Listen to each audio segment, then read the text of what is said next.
Hello everyone and welcome back to our virtual Mishnah Berurah. Here we're holding in Mishnah Berurah Chelik Vav, and we'll be learning today Mirz Hashem Daf Chav Zayin Amud Aleph. We are continuing to learn the halachas of the Daled Minim. We will learn Mirz Hashem today two short Simanim. It should be a rather short share today, really. We're going to learn Mirz Hashem Siman Taf Reish Nun Gimel as well as Siman Taf Reish Nun Daled. Says the Mechaber Siman Taf Reish Nun Gimel Hadas Asur Lahariach B'I. It is forbidden to smell the aroma of the Hadassim on Sukkos, Ubay Be Seifim, and here we have two Seifim. So really, just by way of Hakdama, what we have to know is, we learned earlier in Siman Taf Reish Lamed Ches, a halacha, that you're not allowed to be mistapek, you're not allowed to use the Atzei HaSukkah, the wood of the sukkah, not the schach, not the defanos of the sukkah, for any reason. And what we learned over there in Siman Taf Reish Lamed Ches was that we have a very interesting hekesh.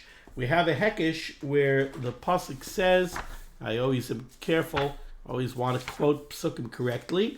The pasuk says, Chag HaSukkos Shivas Yomim LaHashem. You make the Yom Tov of Sukkot 7 days, LaHashem. And we learn out from there, in the words of the Mishnah Berurah, Kishem Shachal Shem Shamayim Al HaChagiga. We use the word Chag HaSukkos. We see it as a reference to the carbon Chagiga that we bring on Yom Tov.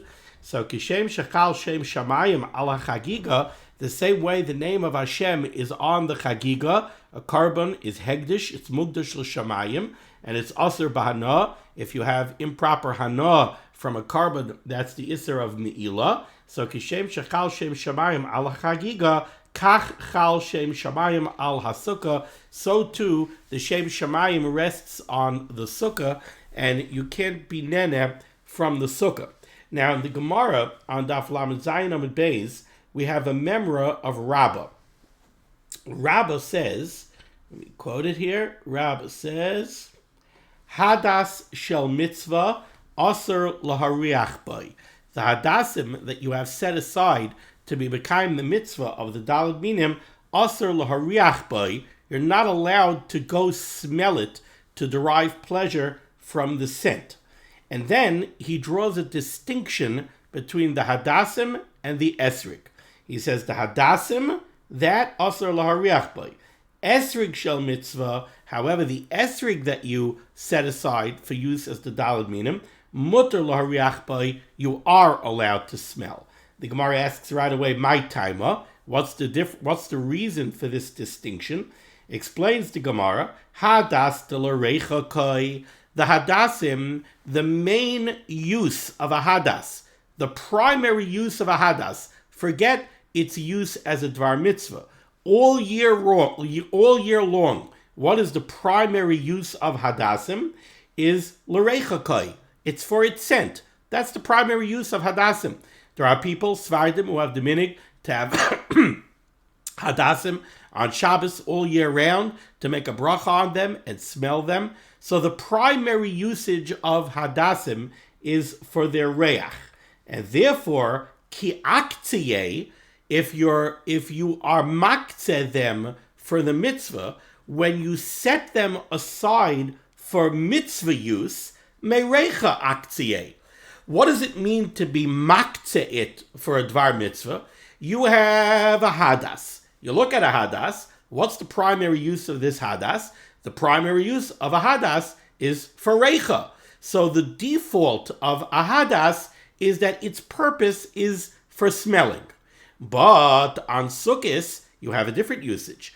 On Sukkos, you're maktzeh it for the mitzvah. You set it aside. Remember, the opposite of muktzah is muchan, right? Something that's muktzah, something that's set aside, is not muchan. So on Sukkos, you take a hadas, which normally is used l'reicha, it's usually used for its scent, but now you are maktzeh it, you set it aside for a different usage. You set it aside for the mitzvah. So, says the Gemara, since the primary default usage of the hadas is l'reicha, so ki aktiye, when you remove it from its normal usage and you set it aside for use as a dvar mitzvah, what are you doing? You're setting it aside from its use for reach, and instead you are dedicating it to its use as a mitzvah. So what is it prohibited in? It's prohibited for reach. That's what it's prohibited for. But esrig, that's not true of the esrig. The normal primary usage of an esrig is not l'reach. It's true that an esrig has a nice reach, but all year round, when you look at an esrig, it's not that the primary use of an esrig is reach. The primary use of an esrig is la'achila, is for eating purposes. It's a fruit. It's there for eating. So therefore, says the Gemara, ki aktiye, so it comes out that when you're maktzeh an esrig and you set it aside for mitzvah purposes, you're not removing it from a default usage of reach. That's not its default usage. Its default usage is achila. So you are removing it from its default usage of achila and you're dedicating it for the use of mitzvah. And therefore, this is the halacha that Rabbah says. Rabbah says you have a hadas and you're maktzeh that hadas for a mitzvah. Now it becomes aser in what? It becomes aser for reach. You're maktzeh an esrig for a mitzvah. It becomes aser in what? In achila, but not for reach. Okay, so here we have the memra of Rabbah. The other important thing to see here on Daf Lamed Zayin Amud Beis is the approach of Rashi. Rashi says, Rabbah said that the hadas is aser lahariach by. You're not allowed to smell the hadas. Says Rashi, why not? The gamrinan misukah, because we learn it out from the din of a sukkah. The alfidan beparak kama, in the first parak of Masechta Sukkah, Daf Tesam and Aleph, we learn out the limud that I mentioned to you at the beginning of this year. The chal shem shamayim al atzei sukkah, that the name of Hashem rests on the sukkah, the atzei sukkah, the wood of the walls and of the schach, they are huktzah lemitzvasai, and they are compared to the Karban Chagiga. We learn that out from the pasuk, Chag Shivas Yamim LaShem, and we make that hekish to the Chagiga. The same way the Chagiga has a din of hegdish, the atzei sukkah have epis din of hegdish, and you can't be nene from them. Says Rashi, we learn out the Hadassim from the sukkah.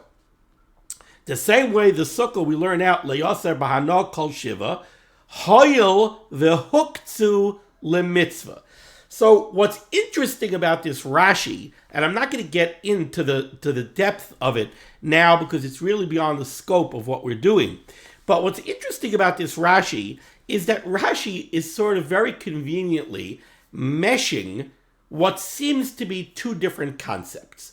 There's one concept which seems to be a din daraisa, which we learn out, and I think that's also, we learned in Tafresh Lamed Ches, perhaps a discussion amongst the Rishonim. There's one concept, which is we have this hekish, we have what we learn out from the pasuk, Chag Shivas Yamim Lashem, and therefore we treat the Atzei Sukkah as a shtickle hegdish. Then there's also another concept, which is huktzah lemitzvasai. When something is set aside for mitzvah use, it has kind of like a din of muktzah. Not a din of muktzah like on Shabbos where you're not allowed to move it, but you're not allowed to use it for anything else. When something becomes set aside for a mitzvah, you can't use it for anything else.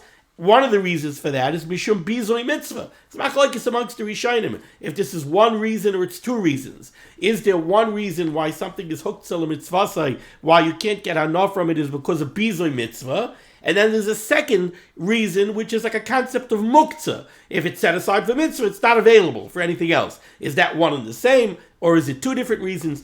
But what's interesting about the Rashi over here in Lamed Zayin Amud Beis is he meshes together the concept of huktzah lemitzvasai together with the hekesh in the pasuk of Chag Shivas Yamim LaShem. But in any case, what we do see from here is we have this memra of Rabbah that there is a prohibition. You're not allowed to smell the hadas because the hadas is huktzah lemitzvasai. So let's see the mechaber. The mechaber says here in Sif Aleph, hadas shel mitzvah asal ariach by. The hadas that's set aside for the mitzvah, you're not allowed to smell. Aval esrig shel mitzvah motor ariach by min adin. But the esrig that's set aside for the mitzvah, you are allowed to smell.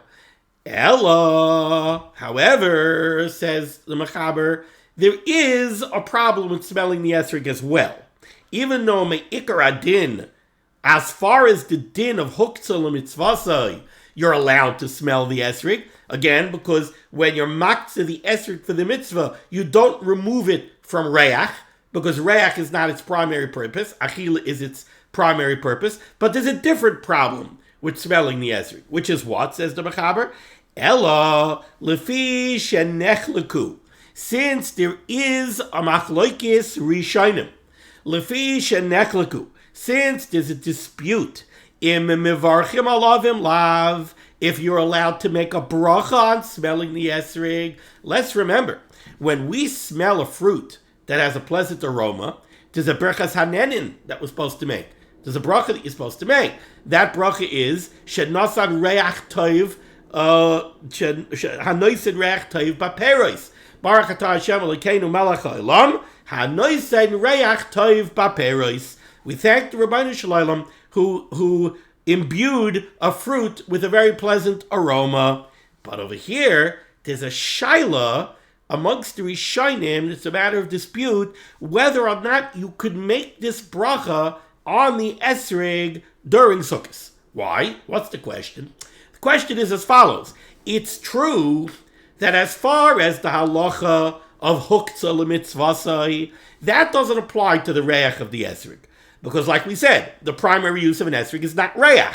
So when you dedicate it to mitzvah use, you're not removing it from reach. So it's true. In the context of huktzah l'mitzvasai, that does not prohibit you from smelling the esrig.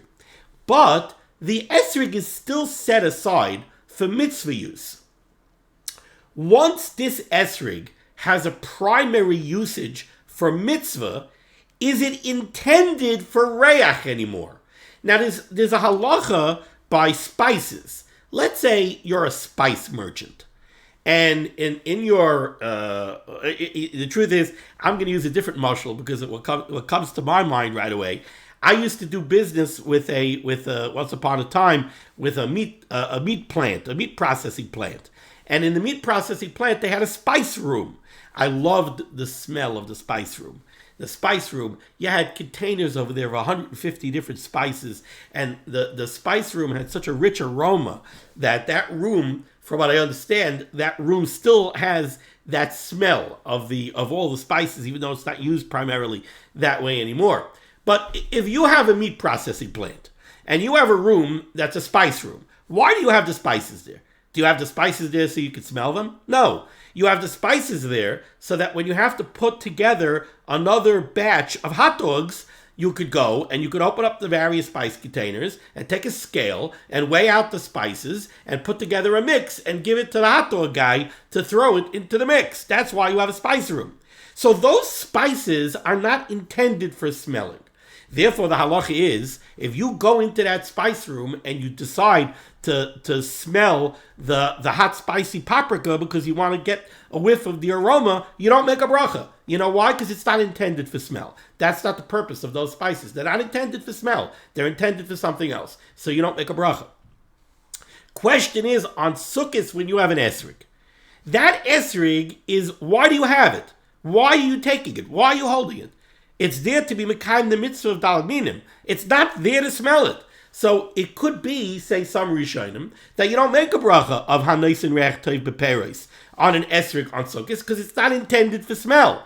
So it's not roy for the bracha. So here we have a machlokes Rishonim. Do you make a bracha on the esrig, on smelling the esrig on Sukkot, or do you not? Now, normally the rule of thumb is sveika d'Rabbanan l'kula. If we have a suffik d'Rabbanan, a suffik bracha slahakel.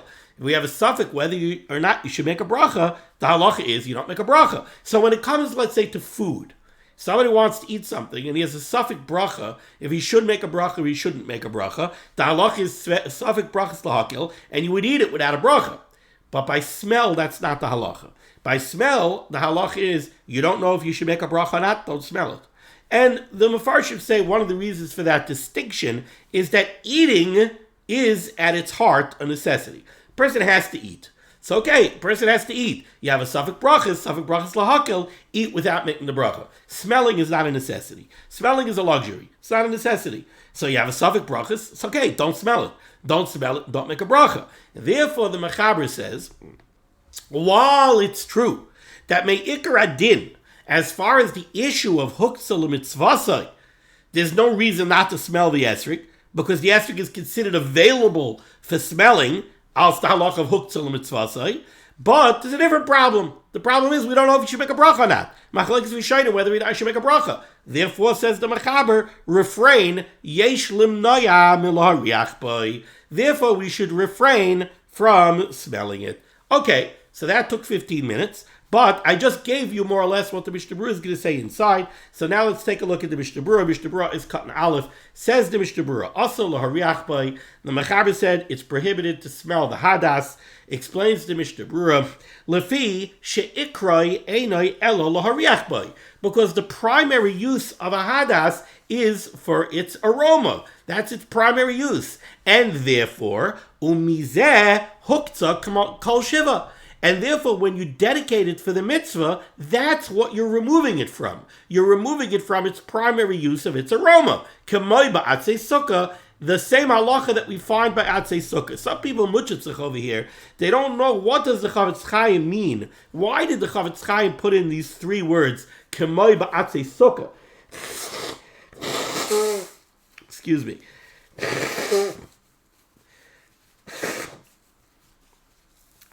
The halacha that the Chavetz Chaim just said over here in this phrase is that when you're maktzeh the hadas, you're only maktzeh from its primary use. That really wasn't the discussion that we had in Tafrei Shlam Ches. The discussion in Tafrei Shlam Ches is that you're maktzeh the atzei sukkah for the mitzvah, you're not allowed to use them, you're not allowed to be mistapik from them on Yom Tov. So what does he mean over here? Kamoi ba'atzei sukkah. And I always say we're talking about the Chavetz Chaim.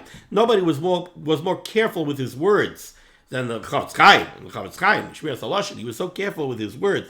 Why did he say Kamoi ba'atzei sukkah? My gut tells me that the Chavetz Chaim put in the words Kamoi ba'atzei sukkah to allude to the Rashi that I read to you on Lamed Zayin Amud Beis, where Rashi says that we learn this halacha out from the atzei sukkah. Continues the Chavetz Chaim, Aval Esrig, so the hadas is also a riach boy because that's the hadas's primary use. Aval Esrig, but not so the Esrig. Ikaroi oimed la'achila. The primary use of an Esrig is for consumption. Umizel avad huktzah. And therefore, when you're maktzeh for the mitzvah, you're being maktzeh from consumption, not from reach. V'loy milahariach. Ella, but, like the Mechaber said, there's a different problem with smelling the esrog.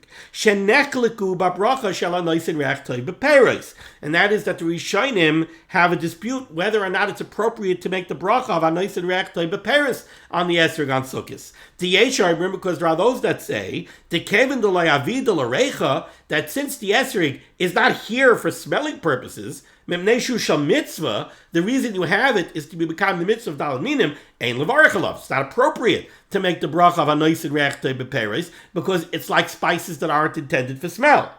V'ayin bebeis Yosef b'shem Rashba. Then the Beis Yosef tells us, look at the Rashba, linyan tanai in mahani bahadas.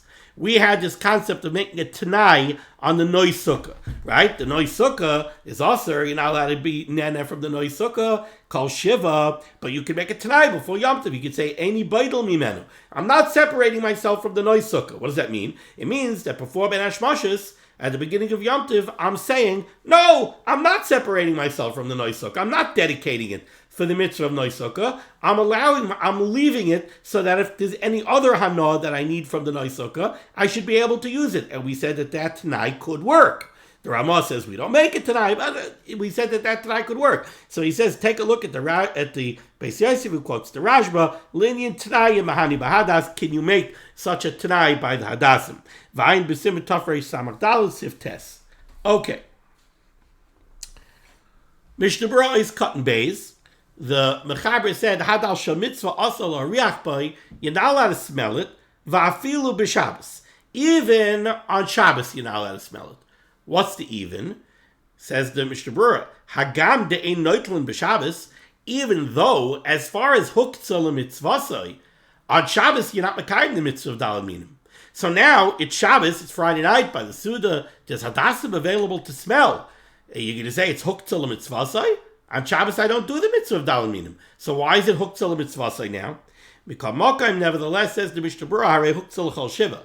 At the outset of Yom Tov, it becomes huktzah l'mitzvasai, and it becomes aser for the entirety of Yom Tov. This is a concept we already saw many times, that on Ben Hashmashis, at the beginning of Yom Tov, the status that it receives, that it's huktzah l'mitzvasai, carries over for the entire Yom Tov.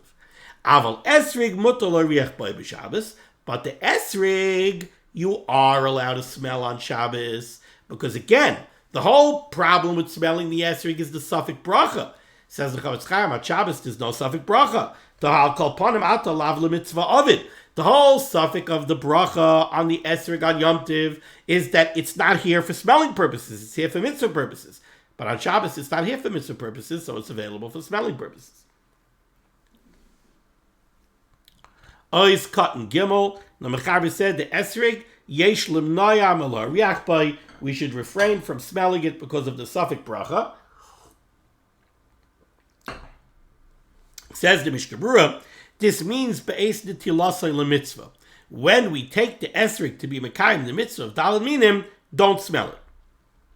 Avol koydam ayachakach lo riach bai. But if you want to smell the esrig before you take it to be mekayim the mitzvah, or after Shachris, after davening, you want to go smell the esrig. He says everybody is maskim that you're allowed to make a bracha on it, because now you're not using it to be mekayim the mitzvah.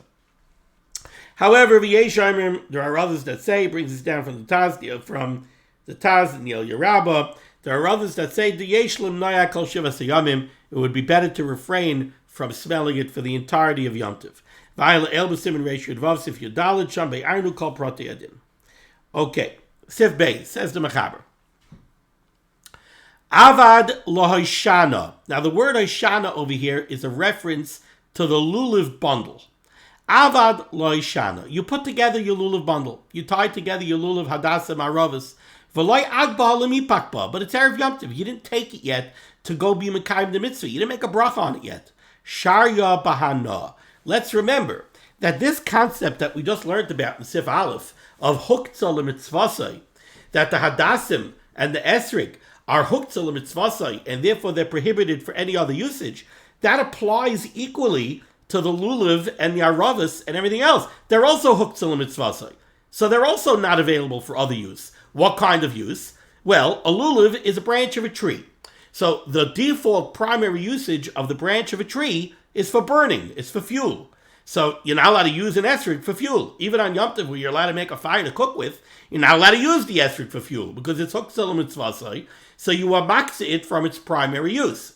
Says the Mechaber, avad lo ishana, if you tied together the lulav bundle, v'loi agba lemipakba, but you didn't yet use it for the mitzvah, sharya b'hana, it's still mutar b'hana.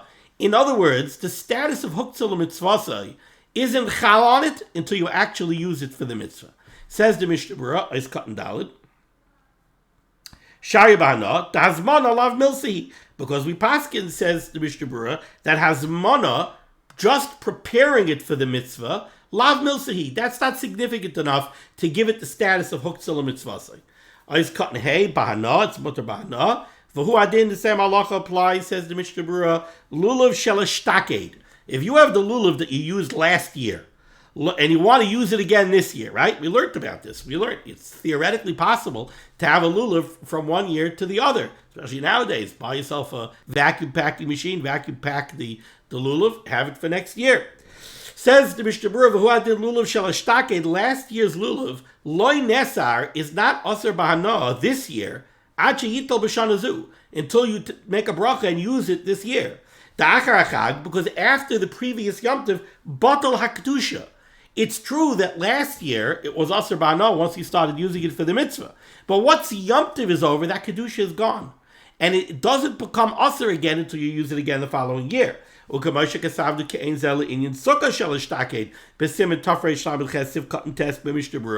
had the same concept. Last year's Sukkah, the Atzei Sukkah, are not Asr next year until 30 days before Sukkah, so you dedicate it to be a Sukkah again. However, we did see some shittas that disagreed with it, who had in Lulav, they would disagree here too in the context of the Lulav. Okay. Siman Tov Reish Nun Daled. Sheyachal lahachzir al Lulav b'mayim b'yom tov, you're allowed to return the Lulav into water. you could put it back into water on Yom Tov v'Baisif Echad, and here we have one sif. Now, I think there are primarily two issues that we're going to be dealing with over here in this sif. One is the question of a lulav is hooked to mitzvah. It's set aside for mitzvah purposes. Other than mitzvah purposes, therefore, it has no usage on Yom Tov. The only use it has is for the mitzvah. Now, for a man, so the lulav is available for use, mitzvah purposes. But how about for a woman? A woman is not chayiv. It's a mitzvah say shazman grama. So she's not chayiv in the mitzvah of lulav. Maybe to a woman, a lulav is completely muktzah. Muktzah as in the muktzah of Shabbos and Yom Tov. It has no use for her. What is it? It's eitzim va'avonim. It's muktzah machmas gufay.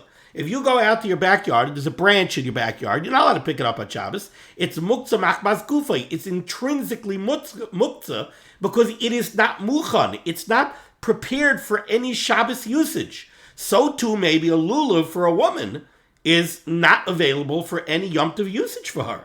She can't use it to burn if she wants to cook because it's hooked to the mitzvah. She's not going to use it for the mitzvah because the mitzvah says she's potter. So maybe it has no usage, maybe it's muktzah. That's one issue. The other issue is, we know that there's an isser of zayreya, one of the malachas of Shabbos that are also at Shabbos and Yom Tov, is planting. Now, it doesn't mean only sticking something in the ground.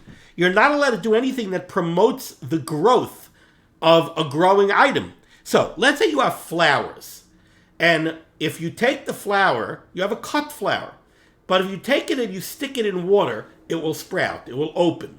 You're not allowed to put that flower in water on Shabbos or on Yom Tov, because that would be Zayreya. It would be akin to Zayreya. It would be Aser. Are you allowed to take the lulav and put the lulav into water to keep it moist and fresh? Are you allowed to do that, or is that a problem of Zayreya? Says the Mechaber Sif Aleph. Mekabelas isha halulav miyad bena miyad baila. A woman is allowed to accept the lulav from her son or from her husband. No muktzah issue. It's not muktzah, even though the woman is potter from the mitzvah seishas man gram of dalad minim. The lulav is not muktzah. She's allowed to take it. And she's allowed to put it back into the water. So she's on both fronts that we just discussed, mutter. There's no problem of muktzah. She's allowed to take it, and she's allowed to stick it into the water. And furthermore, says the Mechaber, v'soisiv olav mayim, she's allowed to add water to the vase that she's sticking it in, im tzarich, if you need to add water. Aval, however, lo tachlif hamayim, she cannot change the water. She can't pour out the old water and put in fresh water. Says the Mishnah Berurah Katan Aleph Mekabelas Isha. Daf agav de'ena chayeves belulav, even though she's potter for the mitzvah seishas man grama of the mitzvah of daled minim, mikamokim, nevertheless, rashal taltaloi, she's allowed to handle and move the lulav. It's not considered muktzah machmas gufay. Why? The gam here rashal avarechalav. Because, as we know, with our nashim tzidkaniyos, they're allowed to take the lulav and esrog and make a bracha on it, be b'kayim the mitzvah. Ashkenazim, for sure, we paskin that a woman is allowed to make a bracha, even though she's not really mitzvah.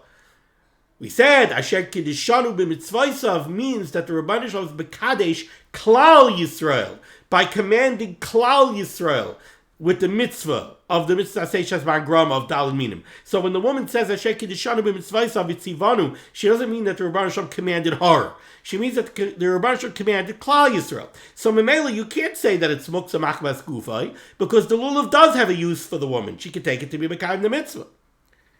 Ice cut base, the soisef alav mayim, she could even add water into the vase. The fact is that when you put the lulav into water, you're not promoting its growth. It's not going to grow. It's going to stay fresh, but you're not promoting its growth. And therefore it's mutter. Now you might have thought that there's room to aser it because of gzera. If we're going to allow you to take the lulav and stick it in water, maybe people are going to come to water plants on Shabbos. No, that's not, there is no such gzera. Ice cut and gimel, avaloi tachlif, but you can't put in fresh water, you can't exchange the water. Why? Because now already you're doing a tircha on Yom Tov for tikkun maneh. You want to keep the lulav moist and fresh. That's a shtickle makabapatish. It's a shtickle tikkun maneh. You're fixing something, and you're doing a tircha in order to do it. That we ask. V'im mutar lahamidan lechatchila b'mayim. Can you stick it for the first time into water? Ayin le'el simin shin lamed vav sif yud aleph. That's a different discussion we had in Hilchos Shabbos and Mishnah Berurah Sham. V'hinei b'Shabbos asar lo yitziyah mimayim demukzahu k'dlakaman b'simin tafresh nun ches.